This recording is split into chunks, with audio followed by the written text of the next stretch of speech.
Ready. ভালো আছো তো? আলহামদুলিল্লাহ। না আচ্ছা, মানে ইয়ের পরে প্রথমবার ওষুধ প্রেসক্রিপশনে হওয়ার পরে তো কনসেপ্ট হয়েছিল আমার না, ওই প্রথম হওয়ার পরেই আল্লাহর রহমতে ওর টুইন ডেলিভারি হয়েছে। আমরা আসলে অনেক খুশি, আসলে সারপ্রাইজ জিনিসটা আমরা প্রথম জানছি।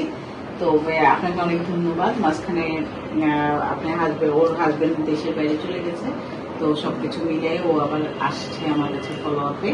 তো আসলে অনেকের অনেক কিছুই লাগে না, ভাগ্য সুপ্রসন্ন হইলে অনেক সময় আমরা দেখা যায় যে প্রথম আমরা ওষুধ টষুধ দেওয়ার পরে প্রথম ইয়েতে অ্যাটেম্পেই দেখা যায় যে কনসিভ হয়ে যায়। আর আমরা এখন ডাবল খুশি, কারণ হচ্ছে আমাদের খাদিজা এখন টুইন প্রেগনেন্সির মানে টুইন প্রেগনেন্সি এবং ওর 20 উইকস অলরেডি কমপ্লিট হয়েছে। তো প্রথম ও আমার কাছে এসেছিল 21/12/2024। তো আমরা এলএমপি তোমাকে ধরেছি 20/12। হ্যাঁ, আমার কাছে ফার্স্ট আসছিল যে 21/12-তে 2024 সালে ডিসেম্বরে। তো সেটা এখন অবশেষে আস্তে আস্তে আজকে হচ্ছে গিয়ে আরেক 21 তারিখ মনে হয়। হ্যাঁ, তাহলে তোমার আজকে জাস্ট 5 মাস কমপ্লিটেড। হ্যাঁ, 20 উইকস। তো ওটা হচ্ছে গিয়ে আমরা এখন আলট্রা করলাম এবং টুইন ডেলিভারি দেখলাম। তো অনেকের আসলে অনেক কিছু করতে হয় না, ভাগ্য সুপ্রসন্ন থাকলে। যে প্রোলাক্টিন লেভেলটা ওর অনেক বেশি ছিল, 59.3।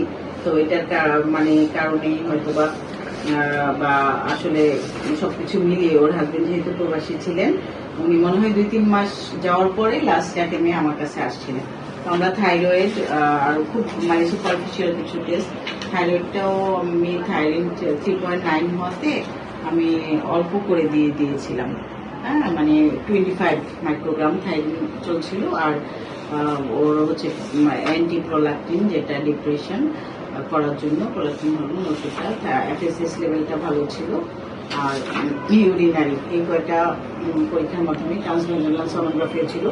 এবং আলহামদুলিল্লাহ ওই মাসেও আমাদের একটা সুখবর দিতে পারছে ওর পরিবার, এবং সবার জন্য দোয়া করবেন। ওর হাজবেন্ড মনে চলে গেছে, কোন দেশে থাকে?